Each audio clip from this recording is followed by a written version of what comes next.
University of Michigan as the #1 health informatics program in the US. Professors in my university that are doctors and they're teaching me Mm-hmm. coding. Most universities didn't have the requirement for a GRE score. Comparing it to India, we realize how we're heavily relying on paperwork when it comes to, patient records and just like a lot of information is there. He might not be the best in his class, but did he make sure that he was involved in everything? Coursework, it is a heavy program. Fees for a public university, I would say it's quite high. International students are always on the lookout for these funding opportunities. This field is broadly, if I would summarize, it's divided into healthcare consulting and a health data analytics. You need to go out of your way to look at jobs on Google, just search it on Yeah. Google or go on LinkedIn, put alerts, put email reminders, and just Yeah. make sure that you're out there applying every single day. The field is vast. There are many opportunities. If you have the reach, you have more people joining, the university will start funding. Hey guys, welcome to College Dunya Study Abroad. This is Varun. Today we have Vardh Jain with us. Vardh is pursuing his Masters in Health Informatics at University of Michigan. Hi Vardh. Hi, how's everyone? Hey guys. How are you? I'm doing fine. Just dealing with my semester and excited for the summer. There's going to be a break. I have an internship. So yeah, just a lot of things to look forward to. That's nice actually. You already got an internship, huh? Yeah, So, that's great. Vardh, can you introduce yourself and talk a bit about your background of yours? Sure. So I did my MBBS in India. So that's Bachelor's of Medicine and Surgery for those who might not know. So this is from Mumbai. I went to KJ Somaiya Medical College. And I had my undergrad as a medical student. And then I decided to pursue my master's. So this is my master's in health informatics, which is like a non-clinical field. So I decided to start applying for universities during, I would say, 2021, maybe November. I gave my GRE and I prepped for it and applied to universities. And Michigan was a good choice. It had a great program. And that's why I decided that, okay, let's go with this university. It's a 2-year course, 2-year program, 4 semesters. And that's been my background so far. That's nice. That's nice. So, Vardh, as you mentioned, you have a clinical medical background in your undergrad, Right. and then you have gone for a non-clinical master's course. So, can you talk a bit on that? What made you choose something like that, or how is it? Yeah, sure. So, as we all know, MBBS is a long course. It was 5.5 to 6 years of my education plus a 1-year internship that I had. So, while working, as my background growing up, I've been very comfortable working with technology and I've had a good aptitude towards it, along with, being interested in biology and the clinical aspect. So, Okay. I felt that I had a bunch of seniors and other students that I connected with, and even the professors in our college were telling us a lot about how, these days clinical students are pursuing non-clinical, you can also think beyond clinical.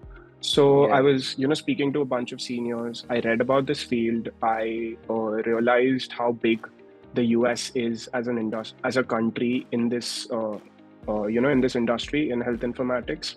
It sounded interesting to me just because comparing it to India, we realize how we're heavily relying on paperwork when it comes to patient records and just a lot of information is there which is not being utilized, and it can be utilized much efficiently to improve patient care.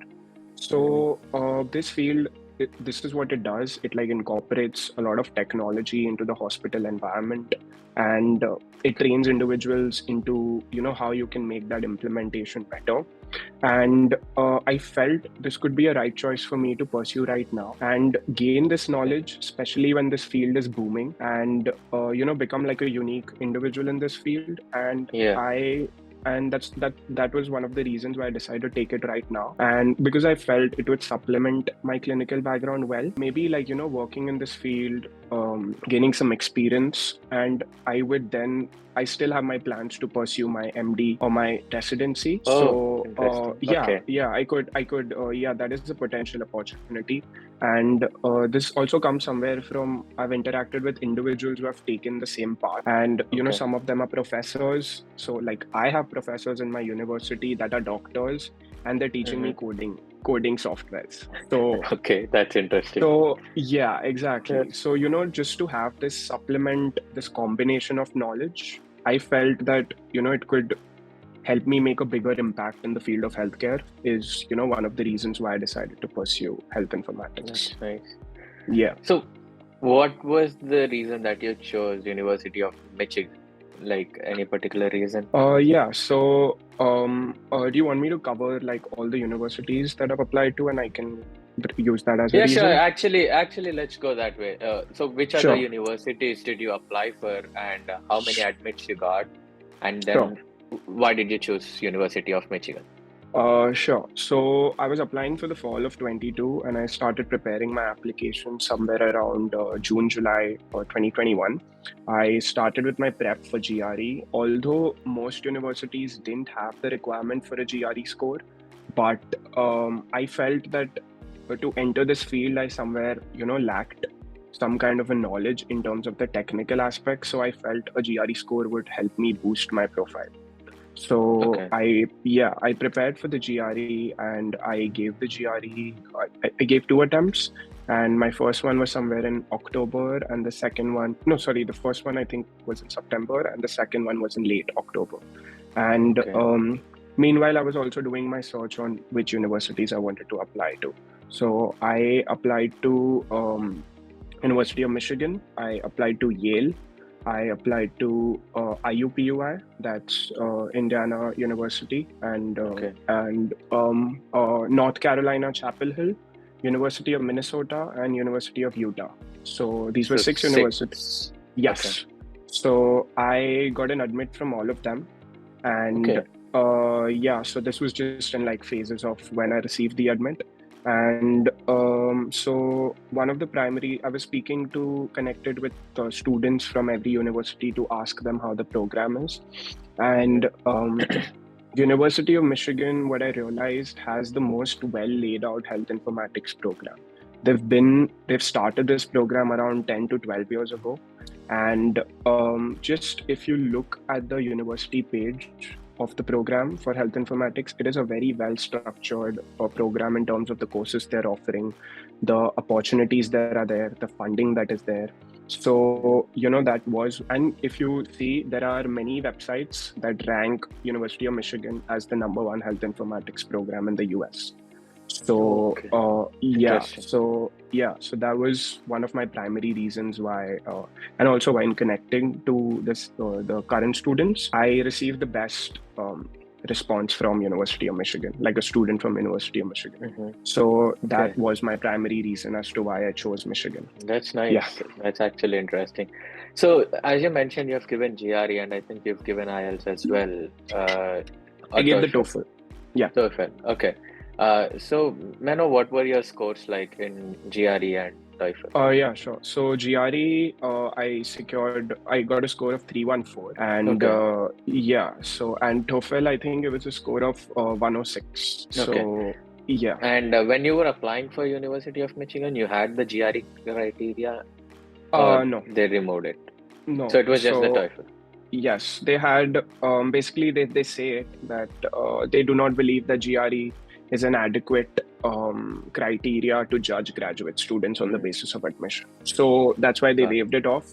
But that was a personal choice which I had, that I felt somewhere it could boost my profile. That's why I Yeah. decided to give it. So Yeah. I think then they must have gone mostly through your SOP and the LORs, like they have Yes. had a heavy weightage. So can you like talk a bit about like how did you manage your SOP and LORs? In terms of SOP, maybe like I know it's unique for every student. So can you talk like a bit on what sections did you cover? Like obviously in SOP you write 2 or 3 sections about something, right? Right. So Right. what was it about? How did can you like go through your SOP a little bit, like in brief? Sure. So University of Michigan had like a prompt, on which you had to focus when you're writing your SOP. And it was a generic prompt, more so like, why are you interested in this university, and why do you want to pursue this program, and a few specific pointers here and there. So essentially what every SOP wants is they want a story rather than facts. They want a continuous flow in your SOP that when the person reads it, they are able to understand that the student had this life and this is what drove him to apply for this program. So what you begin, like I begin my first paragraph with usually giving an introduction about myself and what my background is, and this is why I decided to pursue, and then I elaborate. So my second paragraph was my section focuses more on my medical background. It tells me why my interest came into this field, like why I was so interested in patient care. While interacting with patients, what I realized that what are the requirements that they have, or the requirements of other healthcare stakeholders involved in the healthcare industry. So this is what I focused my second paragraph on. My third, and also somewhere my concluding paragraph, I could say third and fourth, it was like 1.5 page long. Because every university has its own word limit. So my third paragraph essentially focused on like why University of Michigan. What is it about that program that interests me? So I focused on the coursework, or I focused on a particular course. I focused on mentioning the name of 2 or 3 professors whose research interested me. I'm like, this aligns somewhere with my background, and I feel I can contribute a lot. And also, so this was the third. My fourth focus more so on how I am not only an academic-driven student, but I'm an all-round student. I am interested in, some of the extracurriculars. I love that Michigan is so diverse. I'm excited to be a part of student organizations over there, contribute, and again, circle it back, like use these things to talk about my skills as to how I can, lead student organizations. How you can be better at it, Exactly. And my fourth, just finally, like my concluding, just summarizes in one line that this is my candidature and my interest in Michigan is very strong, and you try to use a bunch of fancy words and try to make it sound like that you are really interested in this university, and just conclude in like, this is why I think that is what is important. I think that is what is important in SOP. Like it should just show that how interested you are and how dedicated you are towards that program in that university. So that's nice. So coming to the LORs, like how were your LORs? Like, were they professional or academic, and how many LORs? Sure. So I took 3 LORs, and they all came from my professors in my medical college. So and what happens in a medical school is that the professors who teach you, they also work with you. Like but I try to focus one professor purely on academic, and I worked during the pandemic. So I made one professor focus, because he was supervising me during that. So I made sure that he focused on my work ethic during that time, that how committed he was during the pandemic, or how he handled patients. I saw these skills. So it didn't focus on what I did with the patients in terms of how I treated them, but it focused what my work ethic was.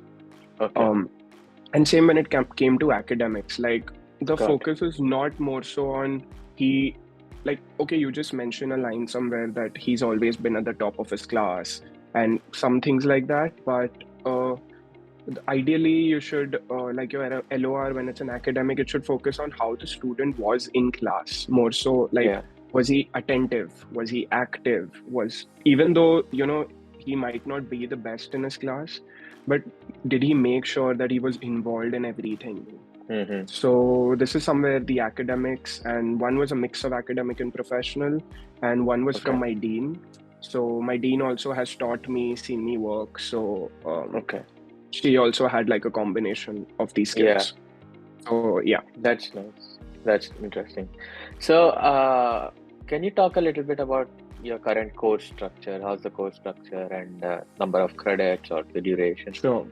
Sure. So, like I said, it's a very well laid out program, but in terms of coursework, it is a heavy program. So, this is 52 credits, mandatory. Uh, 52. of, yeah, 52, Okay. and Okay. laid out That's a over lot. 2 years. So, you have to take a minimum of 13 credits per semester, and your internship is a mandatory requirement. You cannot graduate without that, but your internship does not give you any credits. Okay. So yeah, Okay. so yeah, so it's 13 credits, and there are many area requirements. We have like 5 areas, so you have to make sure that you are selecting courses from those particular areas, and then Hmm. looking after your electives. So You have a very unique course structure, you know. yeah, 52 itself is a pretty huge, hectic yeah, number of credits, and yeah, then the internship doesn't carry any credits. yeah, That's really like yeah, yeah. unique, I feel. Yeah. So it is quite heavily laid out, and one credit is equivalent to like 1 hour in the week. Hmm. So yeah, it's like 13 hours of lectures, and then of course you have your assignments and things to deal with. Everything, every week, So yeah. yeah, yeah. So yeah, that's the course structure, and basically the idea of the course is to build the knowledge in the field of health informatics, of course. But Yeah. the what I like about this field is that your background can be literally anything. There are no prerequisites. So Okay. we have dentists, we have doctors, then we have proper physicians, we have nurses, we have computer science students, we have physiotherapy students, we have pharmacy students. So we have literally It students from is every. wide. Yeah, it is Exactly. vast. So they Okay. understand that people are not coming from technical backgrounds. So they train you into a bunch of coding languages. I learned my entire coding in this course. And they're Okay. also teaching me project management skills, consulting skills relevant to the field of healthcare. It's really interesting. Along with your like whole clinical experience, now you're Yeah, gaining all the technology experience. yeah, You've become you're having all the tools to yeah, work in any place. yeah. You can That's kind of say nice. that. Yeah, yeah. Yeah. So let's talk about the fee structure. Like, how's the fee structure of your course, and do you have any scholarships? Sure. So the fees for a public university, I would say it's quite high.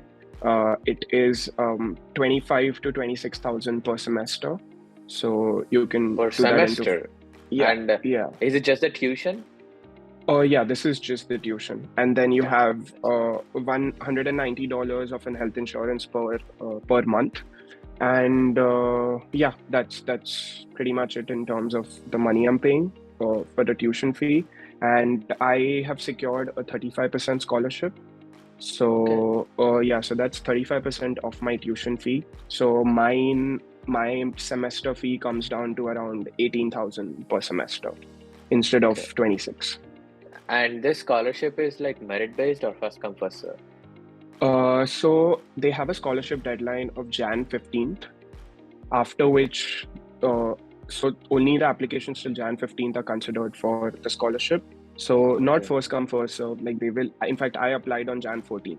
So so it is merit based, and again, like to emphasize more, I did not secure a scholarship in the first round, but in the consecutive rounds after that, like what happens is when students give up the seat, and Hmm. they get those scholarship funds. So that is when I secured the scholarship. Okay.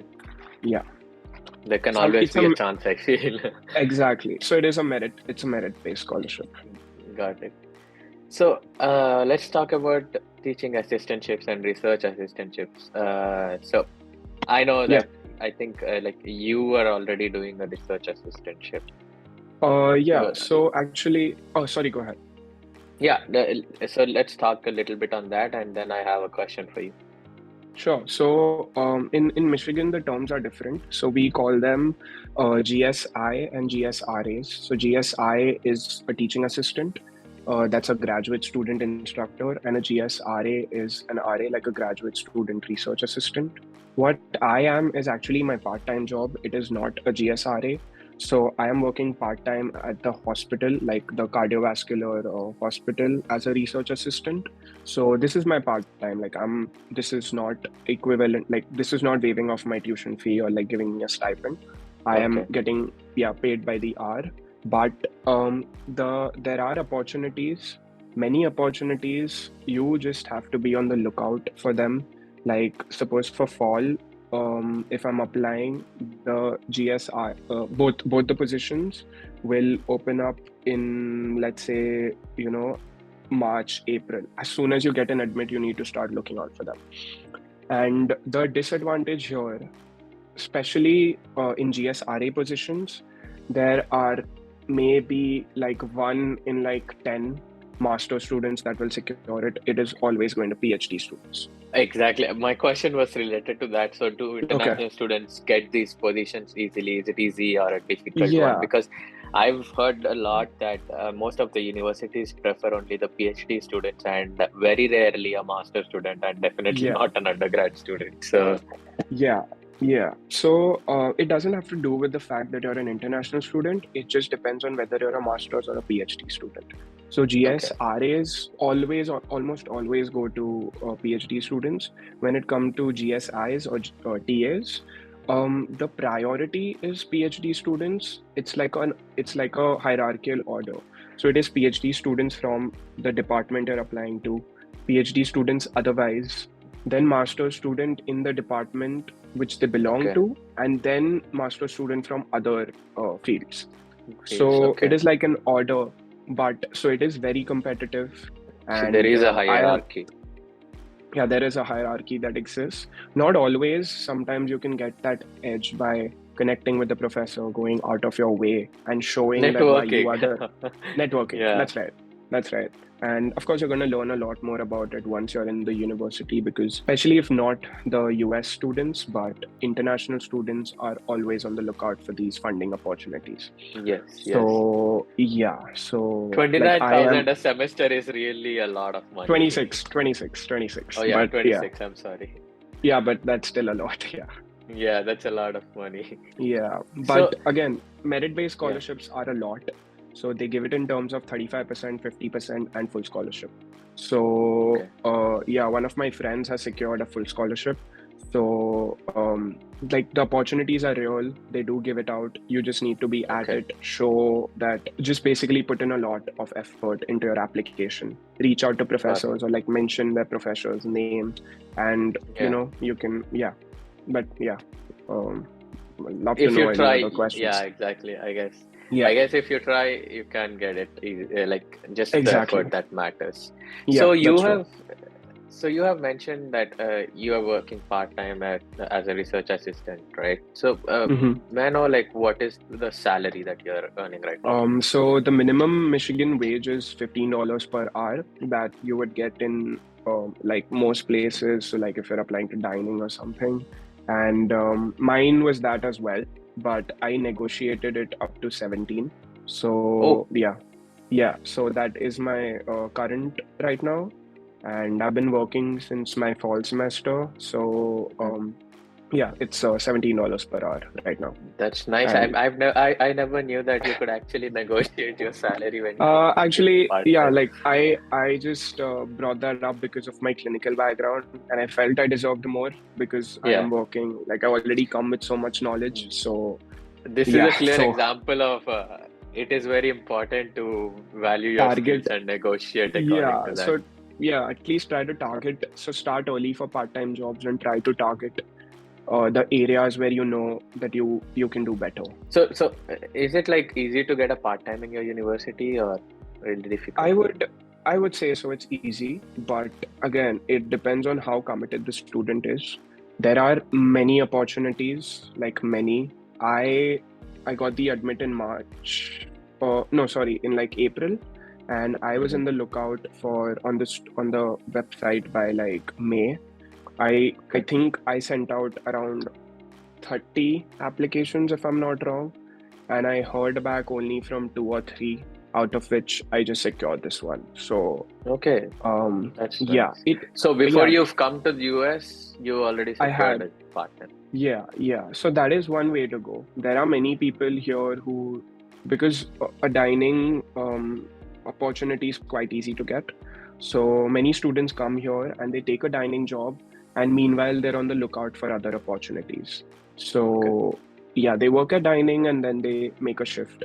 So So basically, that it is wouldn't be completely a okay. problem. So I think it wouldn't I be a don't think so. problem for earning money for living in the meantime, Yeah, just that you have to struggle a little bit, I guess. yeah. But I think there are enough opportunities if you That's want nice. one. Yeah, That's yeah, some good news. yeah, So, yeah. what are the future perspectives of your course? I believe it is there are a lot of perspectives, but like let's see what you want Sure. to say. So, Yeah, sure. So go ahead. yeah, just what are the future perspectives? That's my question. Yeah, so this field is like broadly, if I would summarize, it's divided into healthcare consulting and a health data analytics. And then depending on the person's expertise, like we have computer science students who are usually going towards the data science career path as opposed to like a consulting. But we Mm. have nurses or like people such as myself who would prefer the healthcare consulting aspect just because, the coding is new for them. But they train you depending on what courses you want. They train you in both the fields. So healthcare consulting is essentially trying to work with hospitals, healthcare organizations, or companies that are focused in improving healthcare to give them basically suggestions on how they can improve the working of the health tech system that they have right now. Okay. They need to focus on this aspect, or they need to improve this aspect which would cause this result into improving drug therapy, improving patient care. So try to find out KPIs, like key performance indicators. Yes. So yeah, this is what they essentially train us into doing. So if you feel you want to go towards the consulting aspect, you try to take courses that focus on that, as opposed to what data analytics deals with is like trying to analyze health data to Yeah. just come up with trends and patterns that can ultimately improve patient care. Similarly, Yeah. you work with hospitals give you their data, and then your job is to like analyze, visualize, try to Hmm. see, predict, like try to predict studies that okay, with I like think with right now a it's certain fully age. technology, like right now Yeah, it's all you could say that. completely any field, it's all Yeah, either data or technology or both. yeah, I yeah, and yeah, I believe this course actually addresses yeah, that yeah, thing, and like it actually provides a good resource. That's what yeah, I understand yeah. from what you explained right now, Yeah, and it's basically it's trying to make the most of health information, utilize it in the best way possible. Because yeah. if you see, we have a lot of healthcare data, but it is not Hmm. utilized as efficiently Utilize. as it should be. Yeah. So, yeah, Totally it's, agreed. I totally yeah, agree to that. And exactly. nowadays, every healthcare company is actually looking for a data scientist or a data analyst position at Exactly. least, along Yeah, with the software developer. So it's everything is like technology. yeah, So yeah. how does the university help you in getting a job? Does it have any events or like in what perspective does it help? Sure. So we have portals. We have two portals. We have a career link portal and we have Handshake. So these two portals are where the university puts up company listings, and it makes your job search easier in the terms of like what jobs you're targeting, whether they take international students. So this is one. This helps you shortlist or like try to look at two portals where listings keep on coming up. So that Hmm. is one. Then we also have career fairs. So we've had three career fairs so far. Um, and we do have healthcare companies coming. I would say in terms of career fair, maybe it is not so good right now, but I would still say that the opportunities are, like it depends on how well you're able to network with the individuals Yeah, that come to the yeah. career fair. Yeah, so Networking is the networking key is in key US, I in career guess. fair. Yeah, yeah, it's big. It's big. Like sometimes what happens is even if you don't get, you're not able to network with them, but they will connect you with someone and you can land an opportunity with them. Yeah. So, yeah, but I would say essentially, I mean, they help you, they send you reminders, they tell you that what needs to be done from time to time. But I would say, and I think this would apply to all universities, ultimately it is the student's lookout. Like, The more you need efforts to and go, the more he's prepared, I guess. exactly, you need to go out of your way to look at jobs on Google, like just search it on Yeah, Google, or like go on LinkedIn, put alerts, put email reminders, and just yeah, make sure that you're out there applying every single day and just trying to make sure that you get one, So, yeah. that's true. Totally agreed. So, what is the probability of landing in a full-time job from your course, like after you graduate? Yeah, sure. So I am not that well versed on that aspect right now because I'm in my Just first year. yeah, just Yeah, yeah, your studies. yeah, sure. So so far I think people, I would say it is again an advantage for US students, American citizens, as opposed to international students, because it is quite easy for them for their internships to get converted into full-time jobs. Yeah. But when it comes to international students, I would again say that it's not that there are no chances. I know people like my second year students that have already got jobs and those that are continuing to apply. So Okay. I would say there's a good chance. Like the field is vast. There are many opportunities. You Yeah. want individuals in this field because the training is not as much right now, so the demand is high, is what I would say. And Yeah. I think just expand. Like, don't, if you feel you have data analysis skill, and if you're really desperate for a full-time job, think beyond healthcare companies as well. Got it. Just apply. Maybe you can come back to that phase later on. But Yeah.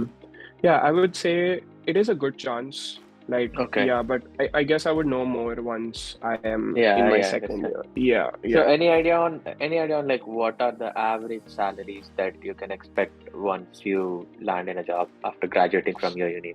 Yeah, so what I've heard so far from my professors and other places, that consulting usually pays more than Okay. data analytics, if that's what you're looking for. But we're talking like an easy a six-figure starting salary would be a good place to start. Like, maybe So 100K. yeah, yeah, yeah. I could say that. Yeah, maybe just Okay. like as a beginning figure, it can go up depending on what company you are at. But I Mm-hmm. would say that would be a good estimate to give you. Okay. And yeah, but again, it So just depends on, on the I mean, student, yeah, I agree. I was yeah, looking for yeah, just an average salary, like in yeah, general, ups and downs and yeah, on an average. yeah. So Like, don't quote which me on that. This no, is no. just on the basis of what, Yeah, like, my experience so far. Yeah. yeah. It's just to have an idea. Like, Yeah, maybe, okay, or these like give jobs it like pay. a plus minus 10 to 15K, here and there. Oh, So I could, got yeah, it. yeah, yeah. So we can put it in that bracket, 80 to 100K. Yeah, yeah, yeah. Maybe like 110 also. I mean, I've heard people, I Sure. know from people that they have secured such offers, or like my professors have Got it. told me about it. So I would not discount going beyond 100K as well. Yeah, So yeah, yeah. got it.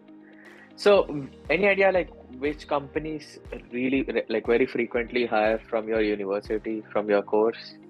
Are there any Um, such companies? yeah, I don't think we have I think, like, are you talking about like mass recruiting kind of a scenario? Maybe, or a company that act like, this company definitely comes irrespective of what situation is going on in the economy. Something like Okay. that. I would say there are, like, university does have some tie-ups, like if you know Epic runs an electronic health record system. So Epic Mhm. is a company that will always show up. Okay. We have few companies in Michigan that will always show up trying to look out Yeah. for students. There's Health Alliance Yeah. Plan, and Yeah. Epic is a big company. Then we have the health Yeah. insurance company called Blue Cross Blue Shield. Yeah. So that is another company. These companies show up. They do have a ton of opportunities, but one of the factors does always happen is that whether you're an international student or not. Yeah. That's So always a problem, I feel. yeah, yeah. So as an international student, I would always say that you you are your own source. Like, you have to just make sure that you're at it, and yeah, that's you need to look out for your own jobs and your Okay. internships. Yeah. Okay. Well, let's talk about you and your experience when you came to US. So, what was your first impression when you landed in US and when you went to your university? Sure. So, I have been to the US before I came to Oh, Michigan. So, okay. this was, I think, yeah. So, but it was my first time in Michigan. So, it was kind of like a transition because it is a very small college town. It's lot of greenery, a lot of empty space, and not no big buildings, just small homes lying next to each Mm-hmm. other. And I mean, I liked it because it was a good That's transition nice. from a city like Bombay or like as opposed to New York, LA, these big cities. Yeah. So our campus is huge, but it's in Ann Arbor. Ann Arbor is technically like, of course, it's the college town. It Yeah. is known to be quite safe because it is the college town, as in Michigan. So far, I've faced no issues in that aspect. And How's I the would student say, community? oh, I think it's great. Is It's it very diverse. diverse? Yeah. Yes. Like in fact, some of my American friends feel that that they are less in number as opposed to us. So we are a good mix of, I would say, Exactly. I yeah, wanted to yeah. ask that. Yeah, my batch is like we are a cohort of like 40-ish students, Okay. and we have like 10 to 12 Indian students, or 20, some 15, 20 students from, other Asian countries like China, Taiwan, Yeah. Vietnam, and the rest are Americans. So it's a good Okay. mix. It's definitely a That's good mix. that's I Yeah. think one of the best mixes I've heard till now. Oh yeah, yeah, And I yeah, think yeah. it's purely because of your course, Informatics. Because Yeah, I believe most of us Indians take up if they're coming from a technical background, they directly go for uh, a CS or IT CS. course like Yeah, me. yeah, But yeah. yeah, I Yeah, agree that to that. aspect is like I've spoken to a bunch of engineering students, and yeah, like you said, it's primarily Indians over there. So Yeah. it's the same thing. Yeah. So our So campus is in Central Campus, which is the downtown area, and like most of the classes are here. And the engineering and I think architecture or a few other schools are in the North Campus. So it's like okay. a 30, like a bus ride is short, but in terms of walking, it's like a 40-minute walk between the two campuses. Yeah. So, yeah. So how's the Indian community in your university? And Yeah, so sure. yeah, We have the how is it? ISA. Yeah, we have the Mm-hmm. ISA. So, they come up with events. We had a Holi event recently, which was a blast. It was big Okay. and well organized. We have a couple. We had a big Diwali event. There are always Mm-hmm. events on the lookout if you're interested. And even other than that, if not only the Indian Student Association, Michigan itself, like the International Center or other places, they try to come up with events that focus specifically on like Indian culture. If we have one Mm-hmm. of our festivals going on, they would put up an event saying that this is the Indian festival, and like students can come, feel at home, things like that. Yeah, And I would say it's good. I would say it's we feel like that's I feel nice. welcomed. I've not had a bad experience so far, and it's been great. Yeah, it's been And nice. are there really like good amount of student clubs and organizations? Oh yeah, that's big. But as a graduate student, I do not find the time to do so. Yeah, I But agree to that. Like, yeah, yeah, yeah. But think of an interest, and we have a club for it. And if you have a got very unique interest, you have the liberty to create a club for it. And if you have the reach, you have more people joining, the university will start funding for that club. nice. So I mean, name an interest, and we probably have a club for it. So yeah, Got it. I've enrolled in a bunch of clubs, but I've not got the time to go to That's them. really nice. So No, yeah, but I agree. Having that resource is the key. Later on, yeah, how you're gonna use it, it all depends on you. exactly, And exactly. obviously, you need to prioritize your education over any of Oh these yeah, because oh the primary definitely. reason you are here is to first complete your education. And if you Exactly. are Yeah. able to manage it, then yeah, you can go for any other activities. Yeah. But Yeah. yeah, For well, sure. that's about it. And Sounds let's good. talk about your living situation. Okay, like Uh. how are you managing Mhm. your expenses and what is the rent? Where are you living? Like how far Sure. from the uni? Sure. So I wanted something close to Central Campus so that it's a walkable distance. And we have two on-campus housing places. So the one in North Campus is called Northwood, which is relatively cheap as opposed to Central Campus housing. But again, like it's not walkable. You have to take the bus, Yeah. and like the I would say the happening part of Ann Arbor is mainly in Central Campus, like the downtown area. So, if you're Hmm. looking to like go to restaurants or like have just a good time over the weekends, it's easy accessibility. So I wanted Central Campus for that reason. And the Central Campus on-campus housing is quite expensive. It is, and the private rooms do not have windows in them. Although Okay. yeah, I wanted to avoid that. So I was looking for off-campus housing, and also Hmm. because it is much cheaper. And Yeah. so my houses, most of my classes are like a 10 to 15-minute walk. And I don't even Okay. mind doing like a 20-minute walk if sometimes, that's far because it's a nice place to walk. Yeah. You see many people, it's pleasant. So and I'm living with two roommates right now. Hmm. And my rent comes up to 625 per person. Okay. The Okay. one in the living play pays a bit less, but Okay. yeah. So we have So you're two living in a roommates. single room Yeah, I have my private room. We have another private room, and one person's in the living room. in the living room. So Okay. yeah, yeah. So I am able to take care of my expenses with my part-time job, and in fact, if I am putting in maybe a bit more hours, I'm able to save and like, try to utilize those expenses for other things as well, whatever I need. Yeah. But if need be, my rent is covered and my groceries covered. So, and most of the part-time jobs, if you're like committing to working 20 hours, they will take care of your expenses. So, yeah. Okay. So what is your apart from the rent, what are other expenses like? What's your expenses for groceries and any other bills? Like, can you Sure. talk a little bit on Yeah. that? So my apartment covers heat, water, and I think there's a garbage disposal system and those things. Utilities. Yeah. Yeah, yeah. But I am paying for electricity and Wi-Fi separately. So my Wi-Fi comes up to around $15 per person per month, and Okay.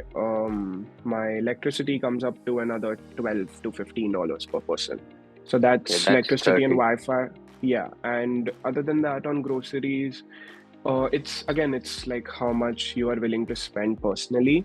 But if I would say it probably comes up to like a few $100 to $120 per month, Okay. depending Okay. on, yeah, like we share a few things, but if I have That's some personal around thing, that's around 800 in total. And any other expenses? Like, what would you uh, spend? Like, in general, in a month, how much do you spend? okay, let me see. So we're talking exclusive of rent, right? Everything, include everything over a Okay, month. okay. A rough Over a number, month, not I exact number, don't, but a rough yeah, number. yeah, sure. I do not think it would exceed over, let's say, 900 to 1,000. Definitely don't think 1,000, it goes beyond 1,000. Okay. Yeah, 1,000 would be So, like an upper limit. It's usually well beneath that. And mhm. yeah, because a bus transport is free. Oh, okay. Yeah, free for the students, and it's a decent feasibility. Just you need to make sure that you calculate when you're leaving so that you're able to get the bus on time. Hmm. But yeah, I think it never goes beyond 1,000. Usually, I would say it's like 900 or so. Okay. Yeah. Can I know, like, how much do you earn on an average in a month? Like, your salary? Uh, Yeah. So as a part-time, it depends. I'm trying to like I'm usually depending on it depends on the kind of work I'm doing or like the patients I have in the hospital, like in terms of the research. But on an average, it depends. It's probably like 12 to 14 hours per week. Okay, and Yeah, how so much do you that, get in hand yeah, so yeah, yeah, that could be around $700, 700 to $750. Yeah, Okay, yeah, okay, yeah, that's nice. Yeah, because yeah. you So mentioned that you don't work full 20 hours, so that's why I yeah, wanted to yeah, call it. yeah. But yeah, in case you want more clarity, like my one of my roommates, they put in 20 hours per week, and Mhm. their salaries are like 15 for one job and 17 for another job. So they are earning somewhere it reaches up to like $1,200. Okay, Yeah, okay, eleven that's hundred to that's a twelve. good number. Like you Yeah. mentioned, that helps you save up a little money and actually Oh, spend for any definitely, other extracurricular things. But yeah, definitely. Yeah. that's nice. So, can you share like one good memory and one bad memory till now since the time you've come for your masters? Okay, sure. I think one of the best memories I've had so far, I think it was our Diwali party, which was great because since I came, I think it was probably the first time we all danced to Bollywood music like properly. So Oh, okay. I think, yeah, and it was a grand event. Like, I mean, yeah, everyone came in like traditional clothes, and yeah, we all danced our hearts out, and yeah, it was fun. That was a great memory.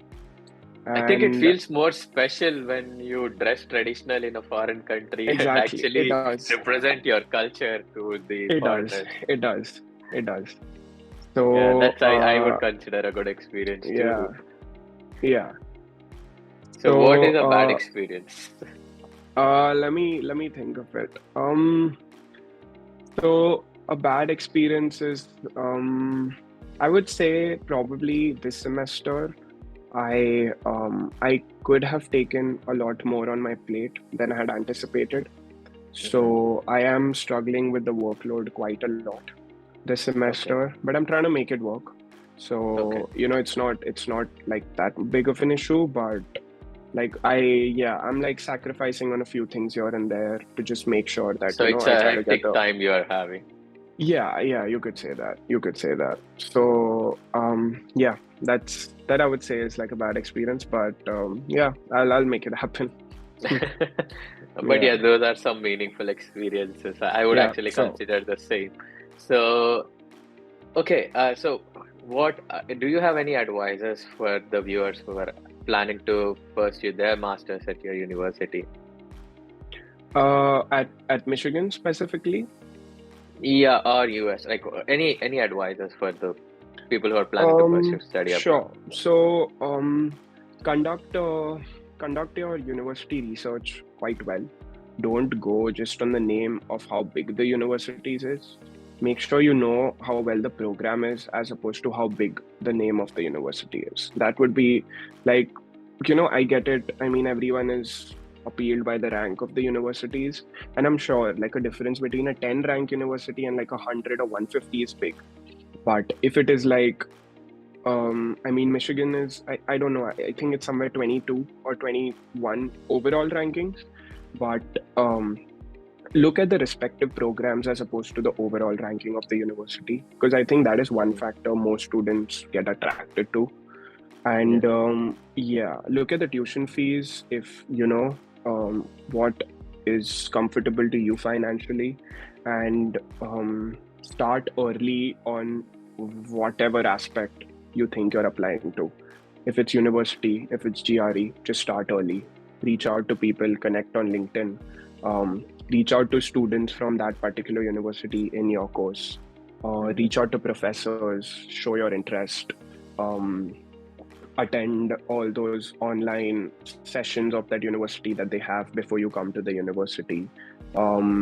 Housing, start early. Internships, start early. Just start early.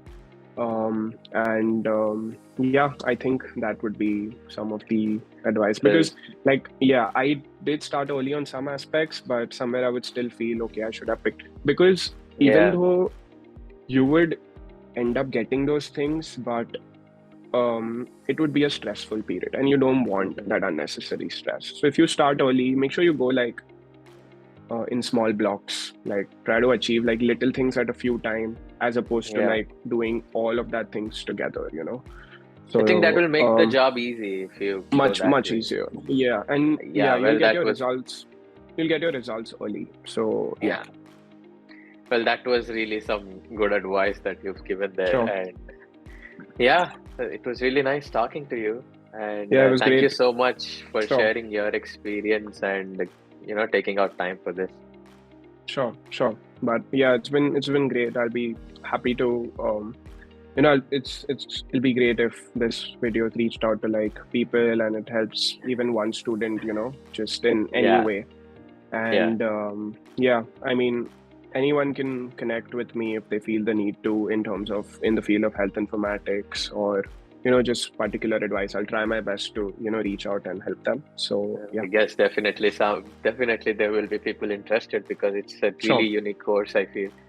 But sure. yeah, well, Sounds great. yeah, thank Okay. you.